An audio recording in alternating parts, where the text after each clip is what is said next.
Hello again. I could talk about this subject for a very long time, and first of all, thank you for really taking time to think and to talk about our country. It's nice to hear that somebody really thinks about it except us in this way, architectural way. It's quite clear that we cannot just put all the dirt under the carpet, and of course we do have to build for citizens who have no, we can say, rights, the same rights as we do, or are not in the same economical state.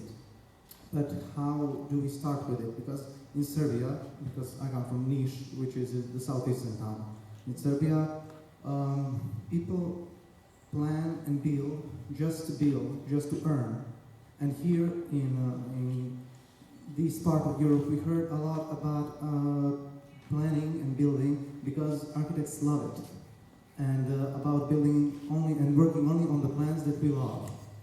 How do we convert the planning just for planning and for earning into something that is of much better quality and something that makes us happy, and how to change again, psychology. Today I'm all about psychology of architects now, not the people. I think a small number of us think about favelas and stuff like that. How to change the thinking of architects today. Well, there's no standard recipe to that, obviously. I would say this is something that you will have to find out by yourself. But in general terms, you know, the fact that the quality of building in other places might almost be intimidating for, you know, coming from South America, there's even the same Swiss architect would not be able to execute his building there in the same way because of trained labor, of available material, machinery, building culture that also exists in this country, which is, I would say, rather endemic and particular and reaches back over many generations, centuries if you want so. But I know that there's also building cultures in ex-Yugoslavia. I know that in Kotor buildings have been made out of masonry stone. I saw stone quarries that are sort of closed down, etc., and glass facades on the other side of the street. You know, I think just like in other cultural contexts, some of the most interesting solutions come out of aggregating knowledge, old and new, vernacular and modern. It is not that you will be able to simulate or emulate whatever you see somewhere else in your own context. It is actually something that needs intelligence, moderation. It needs people who can also identify that. Just as Harris explained earlier, you might even have a hard time to see it as long as you're in the system. You know, just like my countryman Wittgenstein said, the things that are most familiar to you are invisible because you got used to them. So, you know, traveling around, something that you just do right now, photographing, discussing on the bus, off the bus, and thinking about it. Perhaps this is your initiation, you know, a bus trip through Europe. Maybe you come back and you write your Charta of Zurich, etc. You know, do something while you're on the trip. I've actually seen that often, you know, in our seminar weeks, the opportunity to travel.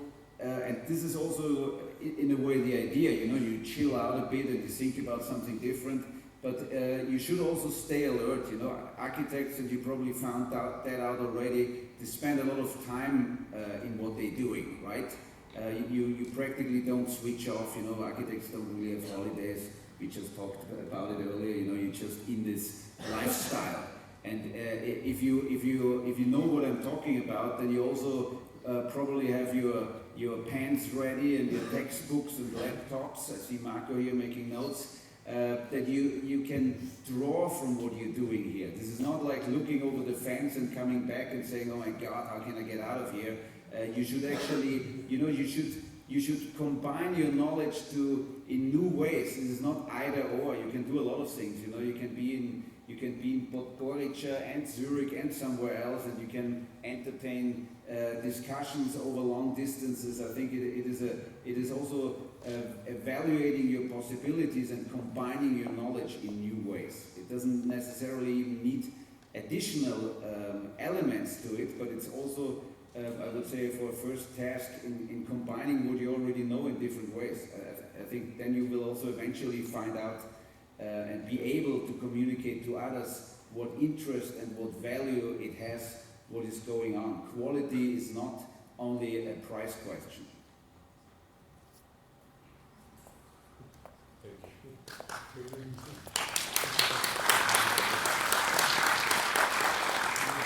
I talked to some of the students today. They told me things about Zurich I don't see, so it's definitely a very relevant trip. Next question, please. I would like to ask, when visiting South America, did the visit and spending time over there change your point of view to Zurich? Did something change when you came back here, the way you look at the architecture in Zurich and in Zurich itself? First of all, it might be helpful to add, I'm not from here. I'm actually coming from South America into Zurich. This is not my background. I do come from Europe, from Austria, but I've lived for about 20 years outside of Europe and about 15 years in South America constantly. This was not a sort of a academic field trip, but a sort of a life decision.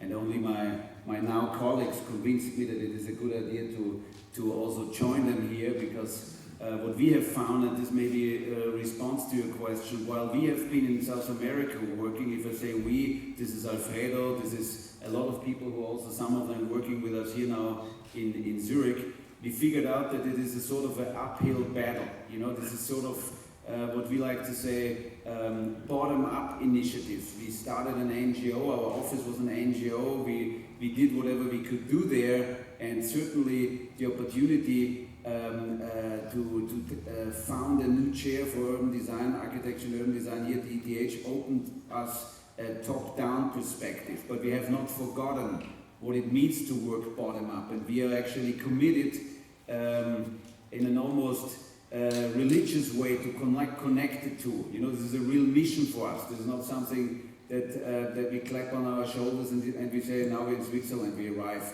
This is only a next chapter in what we can do to change the way we think about cities and about architecture, and we certainly are interested in finding these new collaborations, cooperations, this wayfinding, bottom-up and top-down, to connect those initiatives. And that is interesting. And I think in that sense, once again, you have an advantage, because along with English, how many other languages do you speak? You guys? 1, 2? Who speaks more than 2 languages? So you Do you include both of them? Sorry? Welcome languages, any. You know, this is an advantage. If you go here to Kreis 4, there are 10 miles living next to Kosovars and Chinese, and people speak, I don't know, maybe 3 or 4 languages. I think in the 20th century was sort of what we heard earlier, a definition, a very singular definition of what is quality. You know, Americans didn't even have passports and didn't even bother to speak another language other than English, because remember, it was, I think, George W. Bush who said into the camera when the French didn't help him in the Iraq war, if he wouldn't be here, you all would speak German now, right? So that they anyway thought that everybody would speak English at one moment. But I think the diversity of culture, of language, of viewpoints is your best asset probably. And I think you should also build on that. Don't try to become somebody else. More questions? I'm happy to hear this, or to see critical that we are being followed directly on the side. The live stream is also working, yeah? Yeah, okay, So we are, hello to Novi Sad, hello guys.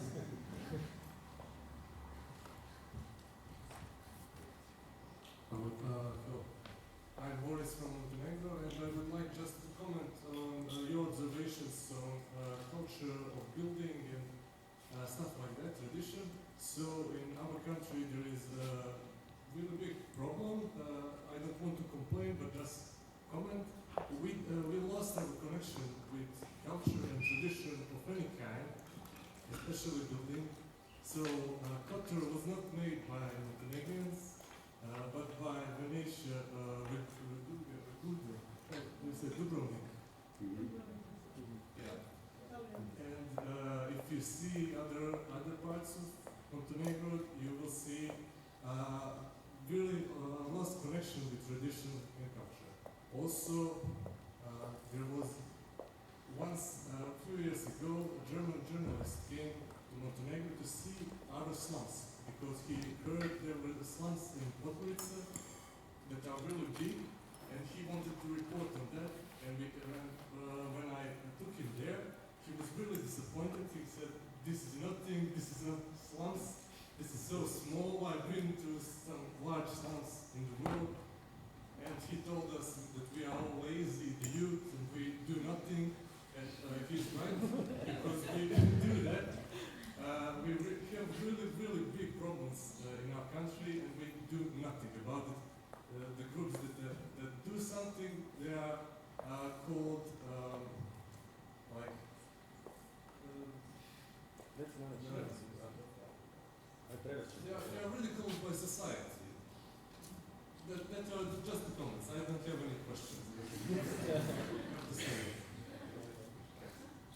You can comment.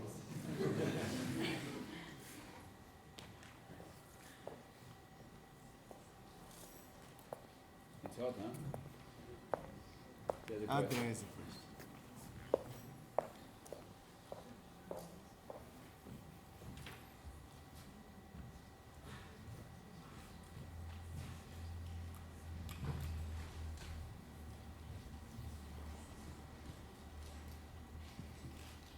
Hello. So I have a question. You said that in Yugoslavia is a place where most buildings are built by non-architects. In my opinion, I think that is true, and I think that's because a lot of people see architects, that is, people you pay to build your house, as a privilege. Do you think we can change that, or how can we change that? I think it's a question of what you want to do, right? Because we heard earlier something in the other block of question about free architecture, working for free. You know, if we have worked a lot for free in South America. You know, if you don't charge the guys who need your architecture, but somebody else, you have a lot of work to do.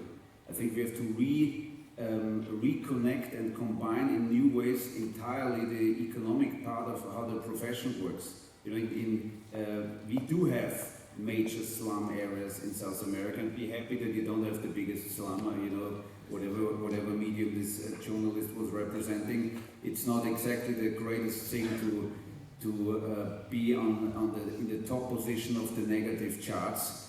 I'm running actually a list, you know, following Tyler Brulet's Monocle magazine city listing. Zurich along with Stockholm and Vienna, and Vancouver is on the top, and Kinshasa, Caracas and Karachi are at the very bottom. But I can tell you the criteria for such listings is also not true, right? There are a lot of, I would say, interesting qualities that are probably not even measured. But to come back to what is done by architects and non-architects, it's true around the globe that most architecture is not done by architects. It's also true that the fact that many people cannot afford an architect is that not the service of the architect is too expensive, but that the building that is coming out is too expensive. You know, but we are enormously interested in low-cost building. You know, we have entire chairs of people who work with that.